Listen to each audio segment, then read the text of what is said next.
Universo Livros. Livro, Quem Pensa Enriquece, Os 13 Passos em Direção à Riqueza. Autor, Napoleon Hill. Fé. A visualização e a crença na realização do desejo. O segundo passo em direção à riqueza. A fé é o químico-chefe da mente.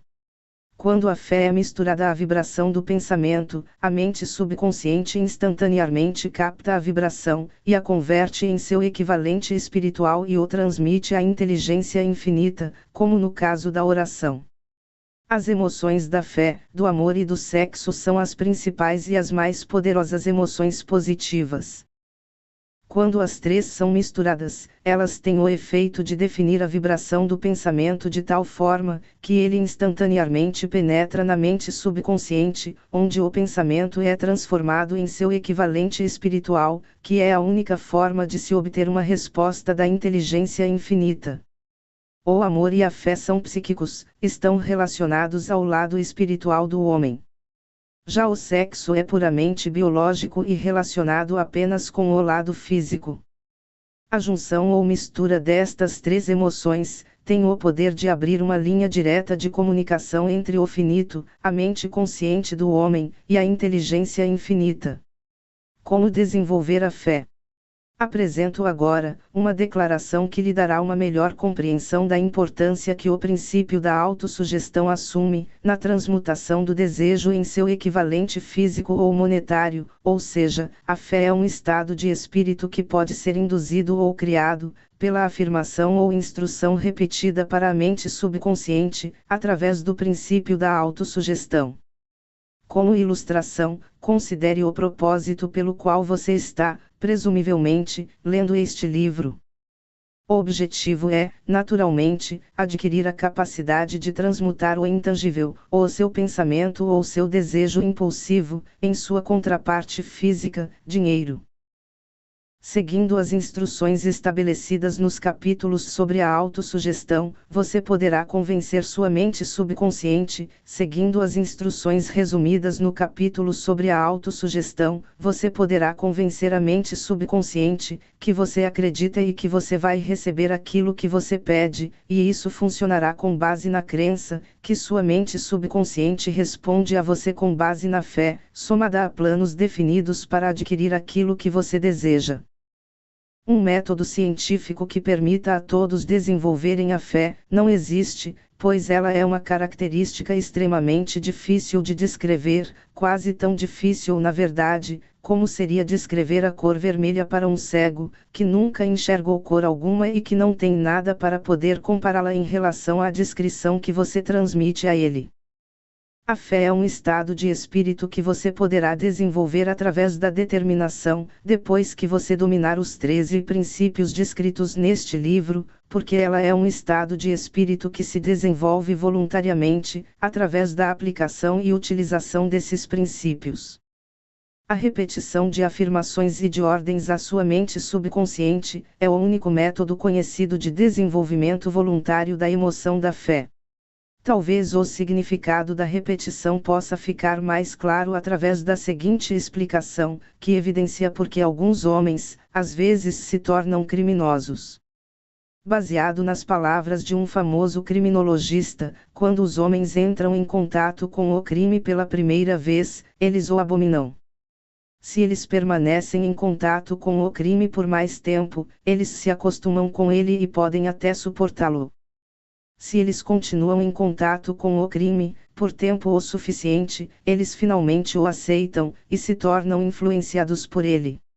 Isto é o equivalente a dizer que qualquer impulso de pensamento, que for repetidamente passado para a mente subconsciente, será por fim, aceito e colocado em prática por ela, que irá trabalhar para traduzir esse impulso em seu equivalente físico, pelo procedimento mais prático disponível. Neste contexto, considere novamente a declaração: todos os pensamentos que produzem emoções, e misturam-se com a fé, começam imediatamente a traduzir-se em sua contraparte ou equivalente físico. As emoções, ou a porção dos sentimentos dos pensamentos, são os fatores que dão ação, vida e vitalidade aos pensamentos. As emoções de fé, amor e sexo, quando misturadas a qualquer impulso de pensamento, resultarão em um efeito maior do que qualquer uma delas poderia ter isoladamente. Não apenas os impulsos de pensamentos misturados com a fé, mas todos aqueles que estão misturados com qualquer tipo de emoção positiva ou negativa, são capazes de alcançar e influenciar a mente subconsciente.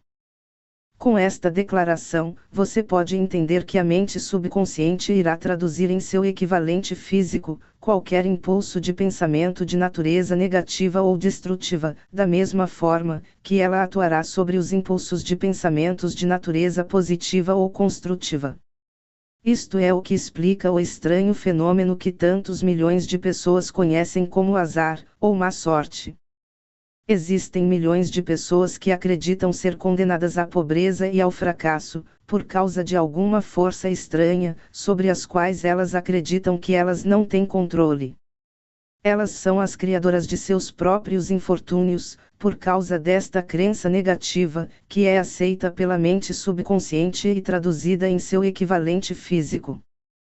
Este é o ponto apropriado no qual se sugere novamente, que você pode se beneficiar passando para sua mente subconsciente, qualquer desejo que você queira traduzir em seu equivalente físico ou monetário, assumindo um estado de expectativa, e com a crença de que a transmutação em realidade irá acontecer. Sua crença, ou fé, é o elemento que determina a ação de sua mente subconsciente.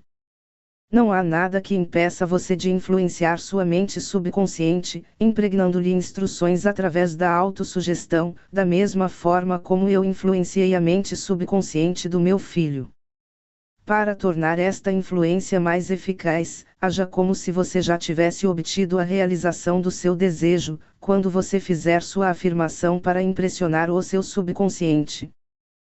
Seu subconsciente irá transformar em seu equivalente físico, qualquer ordem que for dada a ele em estado de crença ou fé, e a executará pelo caminho mais prático e direto possível. Certamente, é bastante indicado que você comece com algo simples que você já aceita, e através da experiência e prática, você vai adquirir a capacidade de adicionar fé a qualquer ordem dada para sua mente subconsciente. A perfeição só virá através da prática. Não pode vir apenas lendo as instruções. Se é verdade que alguém pode se tornar um criminoso pela constante relação e convivência com o crime e a violência, e isto é um fato conhecido por todos, é igualmente verdade que você pode desenvolver fé, por conscientemente e voluntariamente, sugerir à mente subconsciente que você tem fé. A sua mente vai acabar assumindo a natureza das influências dominantes. Compreenda esta verdade, e você vai saber por que é essencial incentivar as emoções positivas a dominarem as forças da sua mente, e desencorajar e eliminar as emoções negativas. Uma mente dominada por emoções positivas, torna-se uma morada favorável para o estado de espírito conhecido como fé. Uma mente bem dominada pode dar as instruções à sua mente subconsciente, que vai aceitar e agir imediatamente em conformidade. A fé é um estado de espírito que pode ser desenvolvido pela autossugestão. Por muitos séculos, os religiosos pressionaram bruscamente a humanidade a ter fé, neste ou naquele dogma, ou credo, mas eles não conseguiram dizer às pessoas como ter fé. Eles nunca explicaram que a fé é um estado de espírito, e que pode ser induzida pela autossugestão.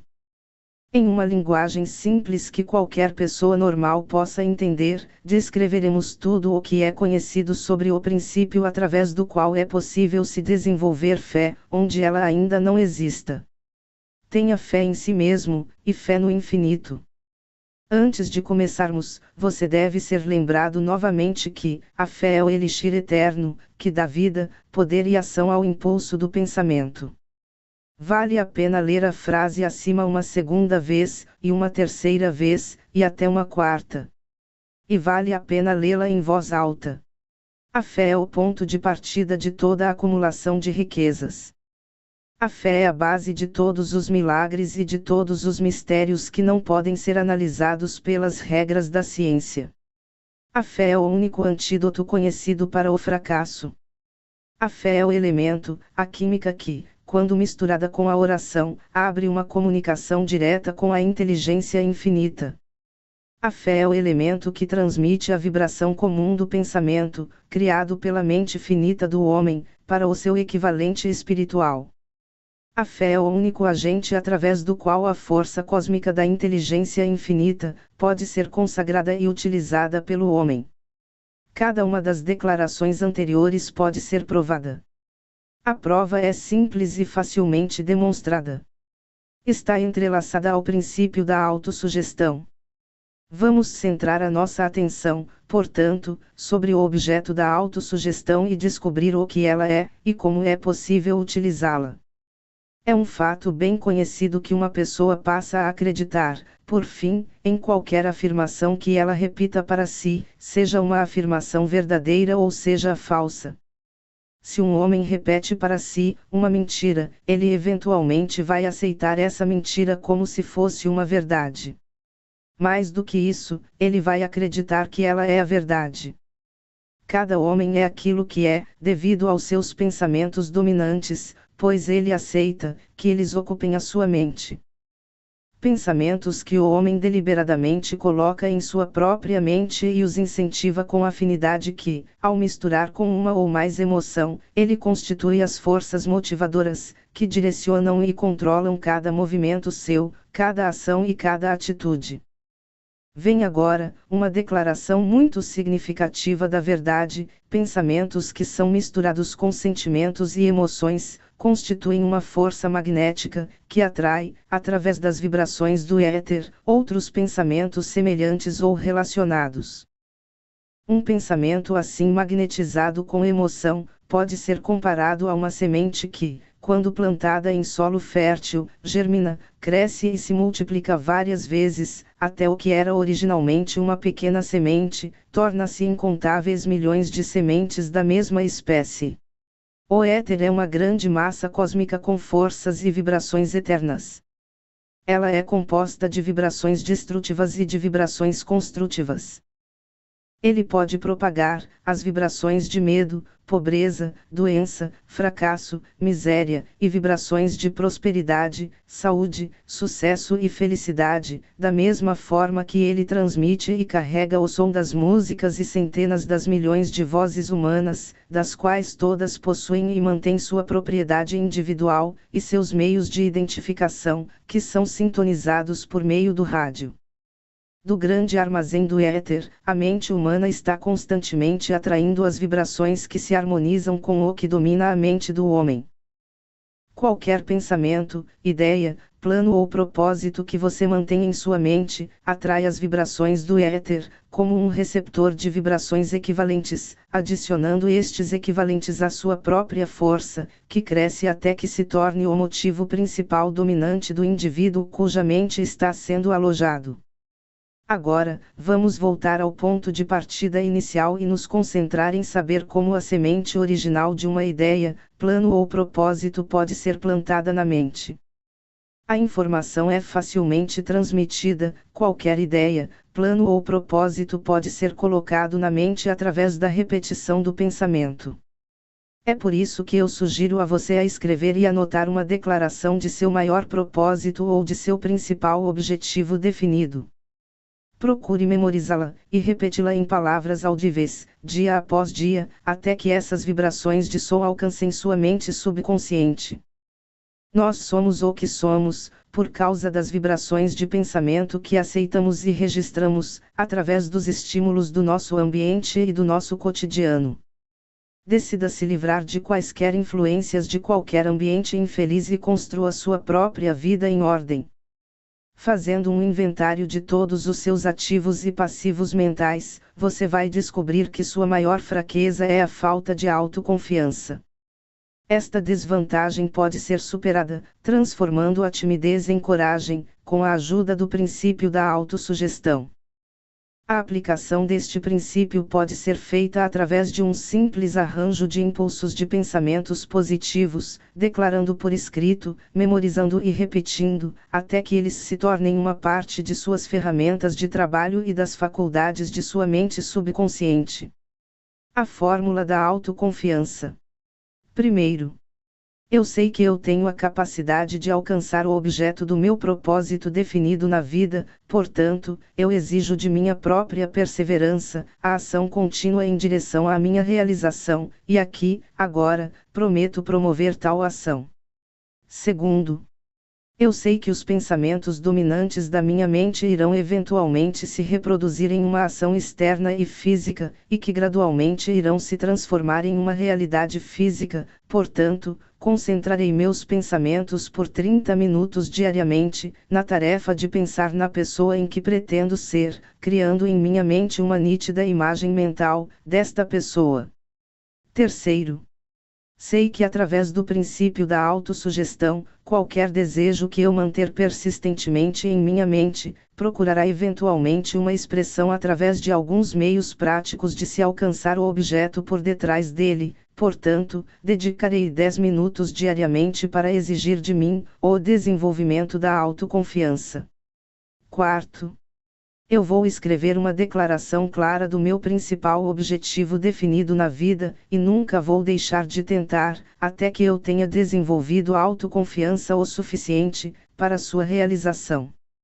Quinto, compreendo que nenhuma riqueza ou posição pode durar, a não ser que seja construída sobre a verdade e a justiça, portanto, eu não vou participar de nenhuma transação que não beneficie todos a quem ela cerca. Eu vou ter sucesso, atraindo para mim as forças que eu gostaria de usar e a cooperação das outras pessoas. Eu irei estimular os outros a me servir, por causa da minha vontade de servir aos outros. Eu vou eliminar o ódio, a inveja, o ciúme, o egoísmo e o cinismo, desenvolvendo o amor por toda a humanidade, porque eu sei que uma atitude negativa em relação aos outros nunca poderá me trazer sucesso. Vou fazer com que os outros acreditem em mim, porque eu acreditarei neles, e em mim mesmo. Vou gravar o meu nome nesta fórmula, guardarei na memória e a repetirei em voz alta, uma vez por dia, com plena fé, que gradualmente irá influenciar os meus pensamentos e ações para que eu me torne uma pessoa autoconfiante e bem-sucedida. Por trás desta fórmula existe uma lei da natureza que ninguém ainda foi capaz de explicar. Ela vem sendo estudada por cientistas de todas as épocas. Os psicólogos costumam chamar esta lei de autossugestão, e vou tratá-la assim. O nome pelo qual esta lei é chamada, pouco importa. O que importa é saber como ela funciona para o sucesso e a glória da humanidade, se ela for usada de forma construtiva. Por outro lado, se usada de forma destrutiva, ela pode igualmente destruir. Nesta declaração pode ser encontrado uma verdade muito significativa, ou seja, para aqueles que se afundam na derrota e terminam suas vidas na pobreza, na miséria e no sofrimento, assim terminam por causa da aplicação negativa do princípio da autossugestão. A causa pode ser encontrada no fato de que todos os impulsos de pensamento têm a tendência de se definir em seus equivalentes físicos. A mente subconsciente, o laboratório químico, no qual todos os pensamentos e impulsos são combinados e se preparam para traduzir-se em realidade física, não faz distinção entre os impulsos de pensamentos construtivos e destrutivos.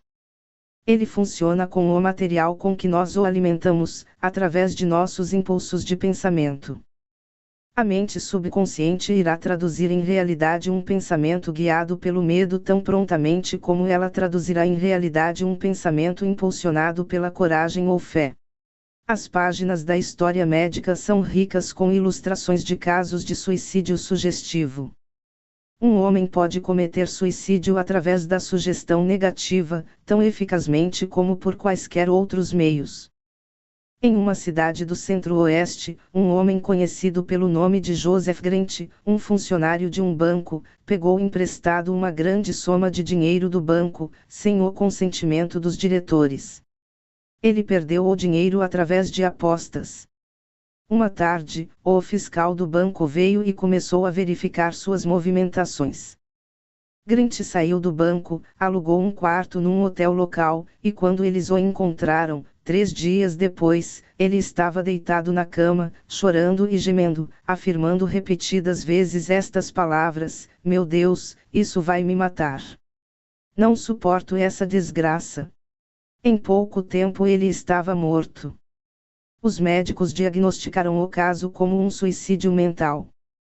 Assim como a eletricidade pode girar as rodas da indústria e realizar serviços valiosos, se usada construtivamente, ela pode extinguir a vida se usada indevidamente. Da mesma forma, a lei da autossugestão levará você à paz e à prosperidade, ou o fará cair no vale da miséria, do fracasso e da morte, dependendo do seu grau de compreensão e aplicação da mesma. Se você encher sua mente com medo, dúvida e descrença na sua capacidade de conectar-se com a inteligência infinita e usar as suas forças, a lei da autossugestão vai utilizar este espírito de incredulidade e irá aceitá-lo como um padrão pelo qual sua mente subconsciente irá produzir seu equivalente físico. Esta declaração é tão verdadeira quanto a afirmação que 2 mais 2 são 4. Assim como o vento pode levar um barco para o leste ou para o oeste, a lei da autossugestão poderá levá-lo para o sucesso ou para o fracasso, de acordo com a maneira como você posicionar as suas velas do pensamento. A lei da autossugestão, através da qual qualquer pessoa pode elevar-se a grandes alturas e realizações, escalonando a imaginação, está bem descrita nos seguintes versos: se você pensa que você está derrotado, você está; se você pensa que não deve, não deveria; se você gostaria de vencer, mas você pensa que não pode, é quase certo que não poderá. Se você pensa que vai perder, você está perdido. Fora do mundo em que nos encontramos, o sucesso começa no desejo de alguém, ele se encontra no estado de espírito.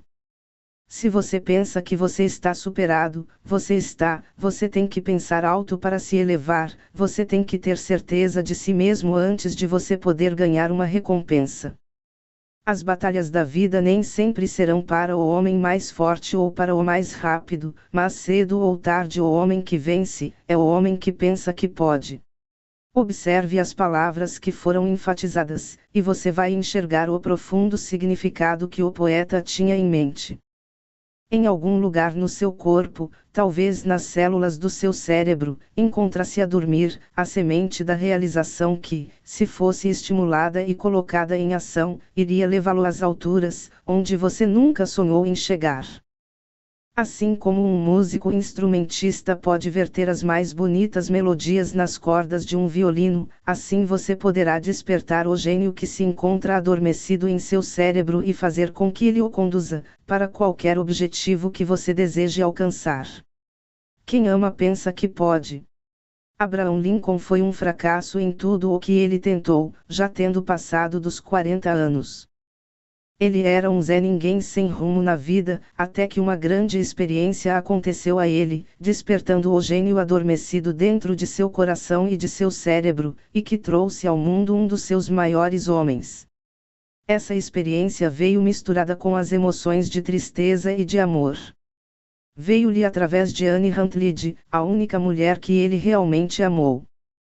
É um fato conhecido que a emoção do amor é extremamente semelhante ao estado de espírito conhecido como fé, e é por esta razão que o amor chega bem próximo de traduzir impulsos de pensamentos, em seu equivalente espiritual. Durante o seu trabalho de pesquisa, o autor descobriu através da análise dos trabalhos de vida e realizações de centenas de homens de sucessos proeminentes, que havia a influência do amor de uma mulher por trás de quase todos eles. A emoção do amor, no coração e no cérebro humano, cria um campo favorável de atração magnética, o que provoca um influxo de vibrações mais elevadas e mais refinadas que estão flutuando no éter. O poder da fé. Se você quiser provas do poder da fé, estude as realizações de homens e mulheres que a aplicarão. No topo da lista vem o Nazareno. O cristianismo é a maior força singular que influencia a mente dos homens. A base do cristianismo é a fé, não importa quantas pessoas tenham tentado pervertê-la, ou distorcer o significado desta grande força, e não importa quantos dogmas e credos foram criados em seu nome, eles não refletem seus princípios. A soma e a essência dos ensinamentos e das realizações de Cristo, que podem ser interpretadas como milagres, eram nada mais nada menos do que fé. Se ocorreram quaisquer fenômenos assim chamados de milagres, estes somente foram produzidos através do estado de espírito conhecido como fé. Alguns professores de religião e muitos daqueles que se denominam cristãos, nem entendem e nem praticam a fé. Vamos considerar o poder da fé, agora demonstrado, por um homem que é bem conhecido por todos em nossa civilização, Mahatma Gandhi, da Índia. Neste homem, o mundo tem um dos mais impressionantes exemplos conhecidos da civilização, sobre as possibilidades da fé. Gandhi exerceu um poder potencial maior do que qualquer homem que viveu em seu tempo, e isto, apesar do fato dele não utilizar nenhum instrumento de poder ortodoxo, tais como dinheiro, navios de batalha, soldados e materiais de guerra. Gandhi não tinha dinheiro, ele não tinha casa, ele mal possuía um conjunto de roupas, mas ele tinha poder. Como é que ele adquiriu este poder? Ele o conseguiu através de seu entendimento sobre o princípio da fé e através de sua habilidade de transplantar a fé na mente de 200 milhões de pessoas. Gandhi realizou através da influência da fé, o que nenhum poder militar na Terra poderia realizar através de soldados e equipamentos militares. Ele realizou a façanha surpreendente de influenciar mais de 200 milhões de mentes a se coligarem e se moverem em uníssono, como uma única mente.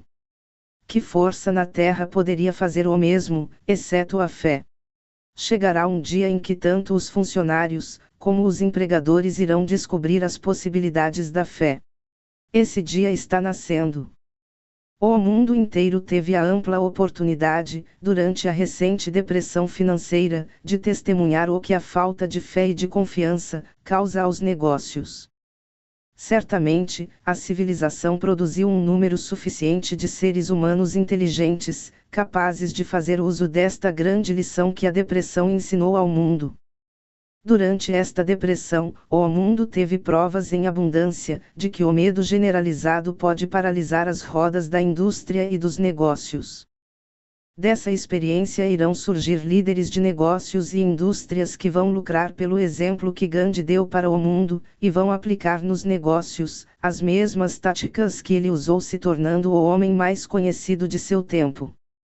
Esses líderes serão provenientes das linhagens e das classes de homens desconhecidos, que hoje trabalham na construção civil, nas minas de carvão, nas fábricas de automóveis, em pequenos vilarejos e cidades de toda a parte da América.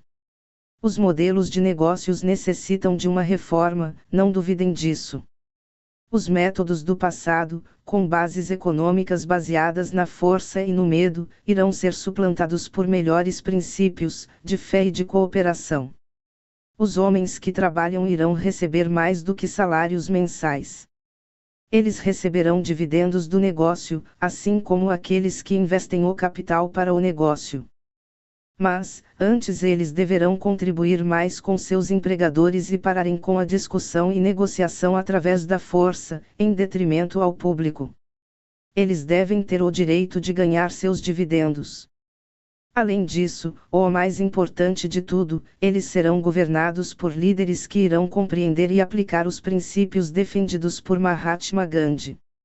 Somente desta forma os líderes poderão obter de seus seguidores o espírito de cooperação que constitui o poder na sua forma mais elevada e mais duradoura. Dar antes de receber. Esta estupenda era industrial em que vivemos, em que nós ainda estamos apenas no começo, tomou conta da alma dos homens. Seus governantes têm conduzido os homens como se fossem peças de um maquinário frio. Eles são pressionados pelos empresários que barganham somente em vista de seus interesses, de lucrar sem oferecer nada. Porém, o lema da futura humanidade será a felicidade e o contentamento, e quando este estado de espírito for atingido, o processo produtivo irá cuidar de si mesmo, mais eficazmente, do que qualquer outra coisa que já se cumpriu, e isso ocorrerá quando os homens forem incapazes de misturar fé, ao seu trabalho e aos seus interesses. Devido à necessidade de fé e cooperação nos negócios, a indústria operacional ficará interessada em lucrar analisando casos que ofereçam compreensão de métodos bem-sucedidos, de homens de negócios e de indústrias das quais acumulem grandes fortunas, dando antes de receber. O evento escolhido para esta ilustração remonta a 1900, quando a United States Steel Corporation foi formada. Enquanto você lê essa história, tenha em mente esses fatos fundamentais, e você vai entender como ideias são convertidas em grandes fortunas. Em primeiro lugar, a enorme United States Steel Corporation nasceu na mente de Charles M. Schwab, sob a forma de uma ideia que ele criou através de sua imaginação. Em segundo lugar, ele misturou a sua fé com a sua ideia. Em terceiro lugar, ele formulou um plano para a transformação da sua ideia em realidade física e financeira. Em quarto lugar, ele colocou seu plano em ação com seu famoso discurso no University Club. Quinto, ele aplicou e seguiu seu plano com persistência e apoiado com uma firme decisão, até que ela estivesse totalmente realizada. Sexto, ele preparou o caminho para o sucesso por um desejo ardente pelo sucesso. Se você é um daqueles que sempre quis saber como as grandes fortunas são acumuladas, esta história da criação da United States Steel Corporation será esclarecedora. Se você tem qualquer dúvida de que quem pensa enriquece, esta história deve acabar com a sua dúvida, porque você pode ver na história desta empresa a aplicação de uma parte importante dos 13 princípios descritos neste livro. Esta surpreendente descrição do poder de uma ideia foi dramaticamente relatada por John Lowell, no New York World Telegram, que com toda a cortesia está reproduzida aqui. Um discurso depois do jantar que rendeu mais de $1 bilhão. Quando, na noite de 12 de dezembro de 1900, cerca de 80 homens ilustres da nobreza financeira do país, reuniram-se em um banquete para homenagear um jovem homem vindo do Oeste, no University Club, na Quinta Avenida, nem meia dúzia dos convidados imaginavam que estavam prestes a testemunhar o episódio mais significativo da história industrial americana. Edward J. Simons e Charles Stuart Smith, com seus corações cheios de gratidão, pela hospitalidade generosa oferecida a eles por Charles M. Schwab durante uma visita recente a Pittsburgh, resolveram organizar o jantar para apresentar o jovem homem do aço, de 38 anos, à Sociedade Banqueira do Leste. Mas eles não esperavam que ele chegasse a impressionar a tal convenção. Eles avisaram a ele, que na verdade, os corações dentro das camisas de colarinho de Nova York não seriam sensíveis à sua oratória, e que, se ele não quisesse aborrecer os Stilhans, Hellmans e Vanderbilts, o melhor a se fazer seria limitar-se a 15 ou 20 minutos de discursos politizados e educados e ficar por isso mesmo. Até mesmo John Pierpont Morgan, sentado à direita de Schwab, com sua dignidade imperial, pretendia apenas honrar a mesa de banquete com a sua presença, e por pouco tempo. E até a imprensa e o público estavam angustiados, toda aquela situação pareceu tão banal, que nem menção dela se fez nas notícias do dia seguinte. Então os dois anfitriões e seus ilustres convidados, comeram o banquete de 7 ou 8 aperitivos habituais. Houve pouca conversa e a que houve foi breve e contida. Poucos daqueles banqueiros e corretores já tinham encontrado Schwab, cuja carreira fluía ao longo das margens do Monongahela, ninguém o conhecia bem. Mas antes que a noite acabasse, eles, e com eles incluindo o mestre do dinheiro J. P. Morgan, estariam jogados aos seus pés, e um bebê de $1 bilhão, a United States Steel Corporation, estaria prestes a ser concebida. É uma infelicidade, por questão histórica, que nenhum registro foi feito do discurso de Charles Schwab, neste jantar. Ele repetiu algumas partes em uma data posterior durante uma reunião semelhante com os banqueiros de Chicago. É provável, no entanto, que tenha sido um discurso caseiro, um tanto iletrado, as sutilezas da linguagem nunca foram relevantes para Schwab, cheio de epigrama e entrelaçado com astúcia. Mas uma parte dele teve uma força de efeito avassalador sobre os 5 bilhões de capital estimado, que estava representado pelos convidados que ali estavam. Depois de ter acabado a reunião, ainda sob o seu feitiço, mesmo após Schwab ter discursado por cerca de 90 minutos, Morgan levou o orador para uma janela afastada onde, balançando as pernas em uma cadeira alta e desconfortável, conversaram por mais 1 hora. A magia da personalidade de Schwab foi ativada com força total, mas o que era mais importante, mais duradouro e evidente, foi o programa bem elaborado que ele tinha projetado para o engrandecimento do aço. Muitos outros homens tinham tentado despertar o interesse de Morgan a criar um trust, combinação de interesses e de parcerias empresariais e comerciais, no ramo do aço, seguindo os exemplos do trust de biscoitos, arame e argolas, açúcar, borracha, uísque, óleo ou trust de goma de mascar. John W. Gates, o articulador, o tinha incentivado, mas Morgan não confiava nele. Os jovens Moore, Bill e Jim, sendo corretores de ações de Chicago, que tinham criado um trust de empresas de fósforos e uma corporação de bolacha, o tinham procurado e falharam. Albert H. Gowdy, o advogado rural Duas Caras, queria instituir um projeto, mas ele não foi bom o bastante para impressioná-lo. Até que a eloquência de Schwab levou J. P. Morgan às alturas, onde ele pôde visualizar resultados financeiros dos mais sólidos, no mais ousado empreendimento financeiro já concebido. O projeto foi taxado como um sonho delirante, de loucos que vislumbravam dinheiro fácil. O magnetismo financeiro que começou há uma geração atrás, atrai a milhares de empresas pequenas e às vezes até gerenciadas de forma ineficiente, para gerarem grandes cooperativas capazes de esmagar a concorrência, tornando-se operantes no mundo do aço, através dos mecanismos do jovem pirata dos negócios, John W. Gates. Gates já tinha formado a American Steel and Wire Company, que era uma cadeia de pequenos negócios, e que juntamente com Morgan criou a Federal Steel Company. As empresas National Tube e a American Bridge foram duas preocupações de Morgan, mas os irmãos Moore haviam abandonado o negócio de fósforos e bolachas para formar o American Group, fabricando placas de latão, aros e chapas de aço, e a National Steel Company. Mas pelo lado de Andrew Carnegie, com a propriedade de seu gigantesco trust vertical operado junto a 53 sócios, essas outras parcerias eram ninharia. Elas poderiam empenhar seus corações junto a todo o seu patrimônio, mas todas elas juntas não chegariam a valer nem um dente da organização Carnegie, e Morgan sabia disso. O velho e excêntrico escocês também sabia. Das magníficas alturas do castelo de Skibo, ele avistava primeiro com sarcasmo, depois, com ressentimento, as tentativas das empresas menores de Morgan em tentar boicotar o seu negócio.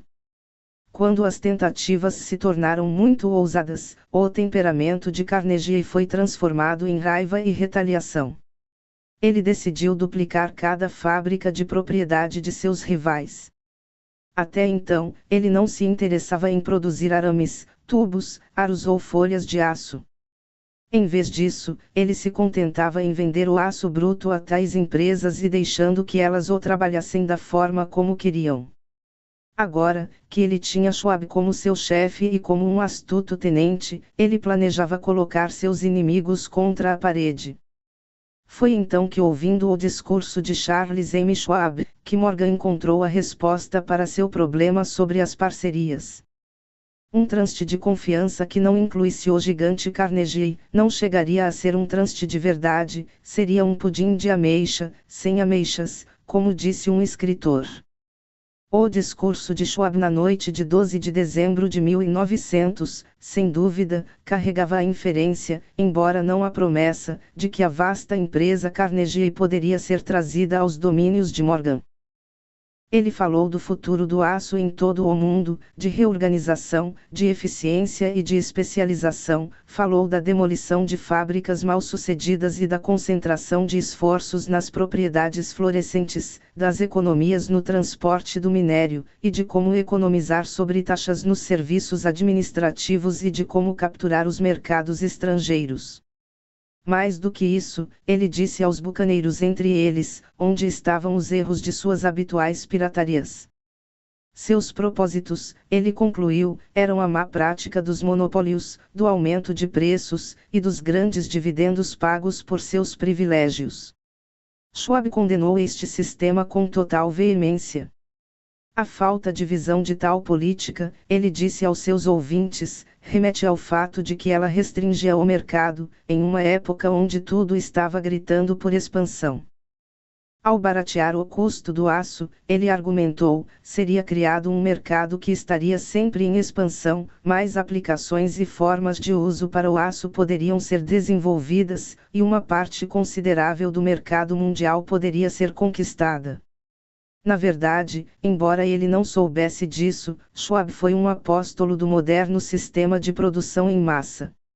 Então o jantar no University Club chegou ao fim. Morgan foi para casa, para pensar nas previsões ousadas de Schwab. Schwab voltou para Pittsburgh para gerir os negócios de Andrew Carnegie, enquanto Ogilvy e o resto voltaram para suas cotações da bolsa, para planejar a antecipação do próximo pregão. Não demorou a acontecer. Morgan levou cerca de uma semana para digerir o banquete que Schwab tinha apresentado diante dele. Quando ele se assegurou de que ele não se depararia com nenhuma indigestão financeira, ele mandou que buscassem Schwab, e encontraram o jovem um pouco tímido. Schwab disse que o Sr. Carnegie poderia não gostar de saber que seu presidente de confiança da companhia tinha saído para flertar com o imperador de Wall Street, a rua na qual Carnegie havia prometido nunca pisar. Foi então que John W. Gates, o intermediário, sugeriu, e se Schwab por acaso fosse para o Hotel Boulevard na Filadélfia, e J. P. Morgan pudesse também por acaso estar por lá. Quando Schwab chegou, no entanto, Morgan estava inconvenientemente doente em sua casa em Nova York, e então, diante do convite insistente de Morgan, Schwab foi para Nova York e apresentou-se na porta da biblioteca do financiador. Hoje, certos historiadores econômicos mantêm a crença de que desde o início até o fim do drama, o palco foi todo armado por Andrew Carnegie, que desde o jantar para Schwab, seu famoso discurso, a conferência de domingo à noite entre Schwab e o Rei do Dinheiro, foram eventos organizados pelo velho e sagaz escocês. Na verdade, foi exatamente o oposto. Quando Schwab foi chamado para consumar o negócio, ele nem sabia se o pequeno patrão, como Andrew era chamado, sequer escutaria uma oferta de venda, ainda mais para um grupo de homens a quem Andrew sabia que não eram nada santos. Mas Schwab manteve a decisão, e com sua própria caligrafia, escreveu 6 páginas relatando números expressantes, que representavam em sua mente, o valor físico e a potencial capacidade de ganho e de cada companhia siderúrgica que ele considerava como uma estrela essencial no novo firmamento do metal. Os 4 homens ponderaram sobre estes números toda a noite. O chefe, claro, era Morgan, firme em sua crença no direito divino do dinheiro. Com ele estava seu parceiro aristocrático, Robert Bacon, um homem culto e gentil. O terceiro era John W. Gates, a quem Morgan desprezava como um jogador, mas usava como uma ferramenta. O quarto era Schwab, que sabia mais sobre os processos de fazer e vender aço do que qualquer grupo de homens vivos da época. Durante essa conferência, os números do homem de Pittsburgh não foram questionados. Se ele dizia que uma empresa valia tanto, então ela valia aquilo e nada além. Ele foi insistente, também, em incluir no trust, somente as empresas que ele indicou. Ele tinha concebido uma corporação em que não haveria nenhuma redundância, nem mesmo para satisfazer a ganância de amigos que queriam jogar suas empresas sobre os ombros largos de Morgan. Assim, ele deixou o restante das preocupações com os números para que as raposas de Wall Street lançassem os seus olhos famintos. Quando amanheceu, Morgan levantou-se e endireitou as costas. Apenas uma pergunta permaneceu. Você acha que pode persuadir Andrew Carnegie a vender? Ele perguntou. Eu posso tentar. Disse Schwab. Se você conseguir vender, eu me encarrego do resto. Disse Morgan. Até aí tudo bem. Mas Carnegie venderia. Quanto ele iria exigir? Schwab pensou cerca de 320 milhões de dólares. O que ele exigiria como pagamento?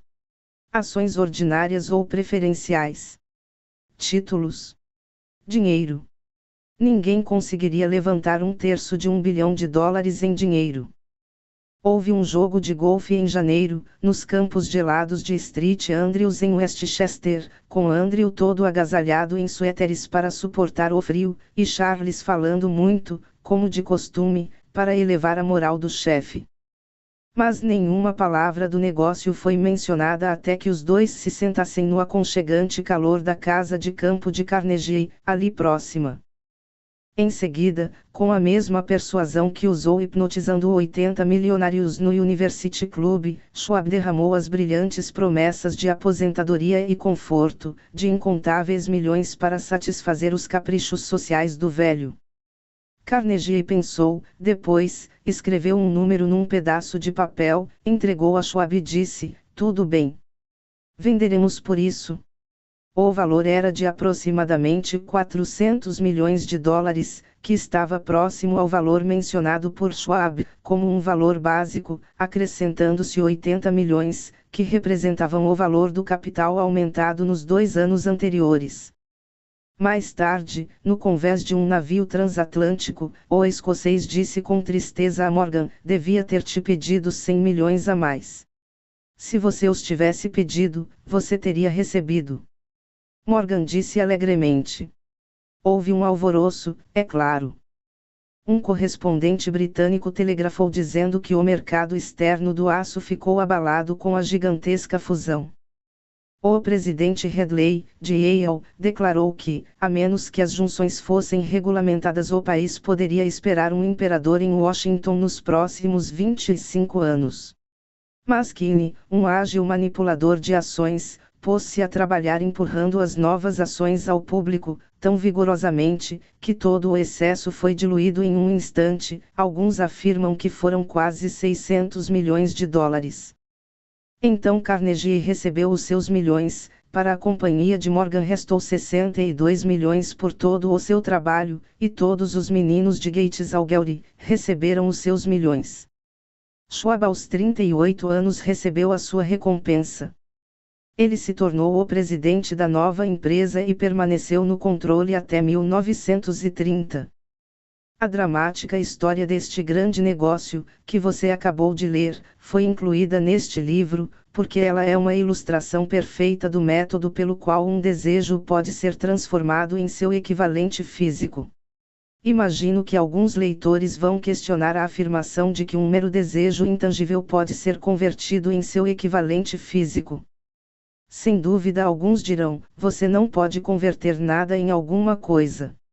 A resposta está na história do aço dos Estados Unidos. Esta gigante organização foi criada na mente de um homem. O plano que faria com que as siderúrgicas dessem estabilidade financeira para a organização, foi criado na mente deste mesmo homem. Sua fé, seu desejo, sua imaginação e sua persistência, foram os ingredientes reais que se tornaram na United States Steel. As usinas de aço e equipamentos mecânicos adquiridos pela corporação, depois que ela foi legalizada, foram consequências, mas uma análise cuidadosa revelou o fato de que o valor avaliado dos imóveis adquiridos pela corporação aumentou em cerca de 600 milhões de dólares, apenas pela mera transação que os consolidou sob uma gestão única. Em outras palavras, a ideia de Charles M. Schwab, mais a fé com a qual ele a conduziu para a mente de J. P. Morgan e dos outros, foi contabilizada em um lucro de aproximadamente 600 milhões de dólares. Uma soma nada insignificante para uma única ideia. O que aconteceu com alguns dos homens que elevaram a sua cota aos lucros de milhões de dólares por esta transação, não é uma questão na qual iremos tratar. A característica importante desta realização surpreendente, é que ela serve como uma evidência inquestionável da solidez da filosofia descrita neste livro. Além disso, a exequibilidade da filosofia foi estabelecida pelo fato de que a United States Steel Corporation prosperou e se tornou uma das mais ricas e mais poderosas corporações na América, empregando milhares de pessoas, desenvolvendo novos usos para o aço e abertura de novos mercados. Provando assim que os 600 milhões que a ideia de Schwab produziu foram merecidos. As riquezas começam na forma de um pensamento. A quantidade é limitada apenas pela mente da pessoa cujo o pensamento se desenvolve. A fé remove as limitações. Lembre-se disso quando você estiver pronto para negociar com a vida, qualquer que seja o preço que você queira pedir, para passar por ela. Lembre-se também, que o homem que criou a United States Steel Corporation era praticamente desconhecido na época. Ele era meramente um funcionário de Andrew Carnegie, até que a sua famosa ideia veio à luz. Depois dela é que rapidamente ele subiu para uma posição de poder, fama e riqueza. Não existem limitações para a mente, exceto aquelas que nós reconhecemos. Tanto a riqueza quanto a pobreza são proles dos nossos pensamentos. Bem, aqui encerramos esta parte do livro. Você pode continuar a ouvir mais, no vídeo subsequente. O que você achou deste vídeo livro digital? Se você acha que ele facilitou a leitura do texto, que é mais rápido e prático que uma leitura convencional, que mais livros deveriam ser lançados desta forma, ou que ainda deveria ter um jeito melhor, dê a sua opinião, escreva um comentário, isso será muito importante para nós. Se você gostou deste vídeo, se ele trouxe alguma informação de valor para você, clique no botão de like, assim você estará nos ajudando a patrocinar a divulgação deste conteúdo para outras pessoas. Lembre-se de se inscrever em nosso canal. Assim você será informado quando lançarmos novos vídeos. Agradecemos a sua audiência. Até o próximo capítulo.